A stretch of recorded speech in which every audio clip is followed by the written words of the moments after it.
the qualities of the Buddha, I did it so that everyone heard everywhere. As reward for this merit, I obtained great fame. In celebrating the true qualities of the Buddha, I did it so that everyone rejoiced. Because of this merit, I have always, from one lifetime to the next, been handsome.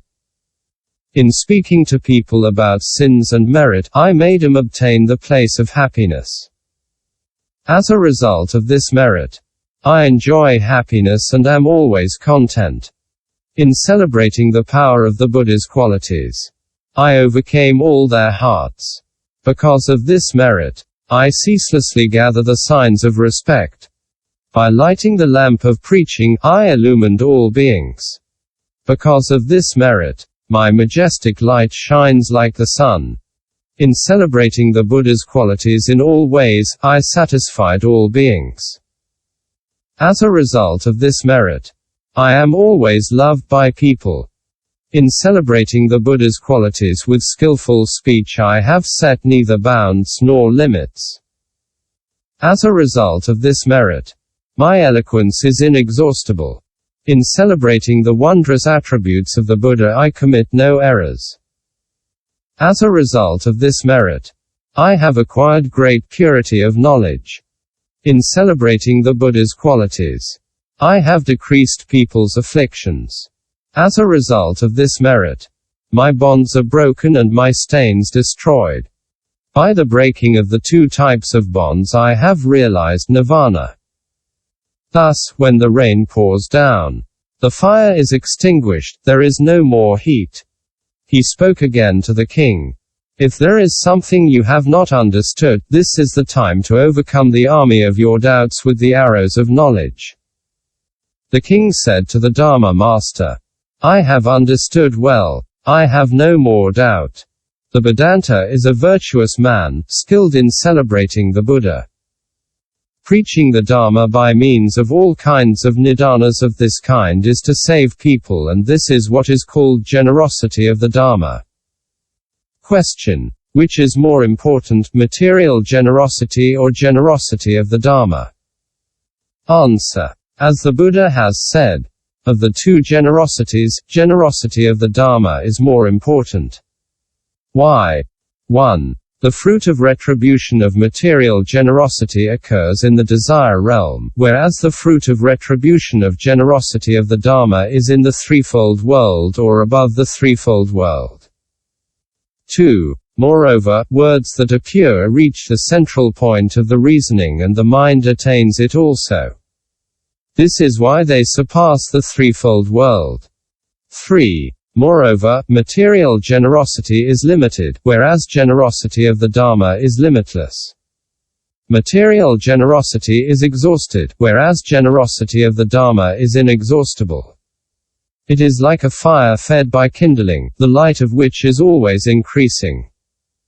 4. Moreover, the retribution of material generosity involves mediocre purity and many stains, whereas the retribution of generosity of the Dharma has few stains and great purity.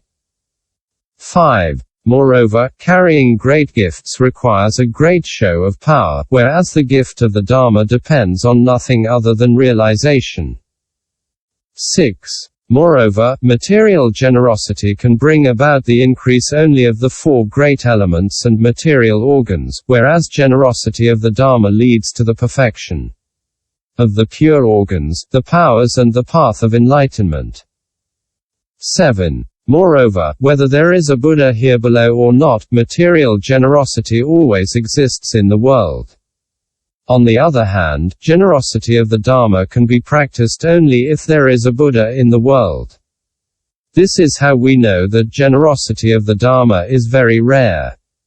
Why is it rare? Even the Pratyeka Buddhas do not practice it because they cannot preach the Dharma. They are limited to practicing mendicancy correctly and to converting beings by flying or by transforming themselves. 8. Moreover, material gifts can be derived from generosity of the Dharma, and one can equal the Sravakas, Pratyeka Buddhas, the Bodhisattvas and even the Buddhas. 9. Finally, generosity of the Dharma can analyze all Dharmas. impure and pure dharmas, material and immaterial dharmas, conditioned and unconditioned dharmas, good, bad and indeterminate dharmas, permanent and impermanent dharmas, existent and non-existent dharmas. The true nature of all dharmas is pure, indestructible and unchangeable. The brief explanation of all these dharmas makes up the 84,000 baskets of the Dharma. The developed explanation is limitless. All these dharmas are analyzed and cognized thanks to the generosity of the Dharma. This is why generosity of the Dharma is the higher gift.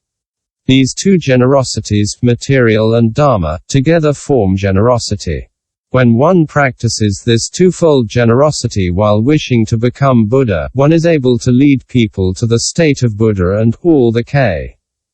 12p. 1 or more so, to other states. Question. 4 kinds of abandonings constitute generosity, namely: abandoning material goods, the gift of the Dharma, the gift of safety and abandonment of the afflictions. Why mention only the last 2 tygas here? Answer. Because the gift of safety is not distinct from the virtue of morality, we do not speak of it here. On the other hand, as we will deal later with the virtue of wisdom, we do not speak of the abandonment of the passions here. If we were not going to deal with the 6 virtues, it would be necessary to mention these 4 abandonments together. 2. Virtue of generosity. Question. What is meant by dana-paramita? Answer. The meaning of dana has been explained above. As for paramita, here. 1. Para, in the language of sin, means the other bank. Mi, in the language of sin, means to arrive at. Therefore the expression means to cross over the river of generosity and to attain the other shore. Question. What is meant by not attaining the other shore? Answer. Not to attain the other shore is e.g. beginning to cross a river and turning back before arriving. Sariputra renounces the greater vehicle. Sariputra, who had practiced the bodhisattva path for 16 kalpas, wanted to cross over the river of generosity. One day a beggar came to him and asked for his eye. Sariputra said to him, "My eye will be of no use to you. Why do you want it? But if you ask me for my body or my goods, I would give them to you immediately." The beggar answered, "I do not need your body or your goods. I only want your eye. If you really practice generosity, you will give me your eye." Then Sariputra tore out one of his eyes and gave it to him. The beggar took it and, in front of Sariputra, he sniffed it, spat upon it with disgust, threw it on the ground and stamped on it with his feet. Sariputra said to himself, "People as vicious as this are hard to save. My eye was of no use to him at all, but he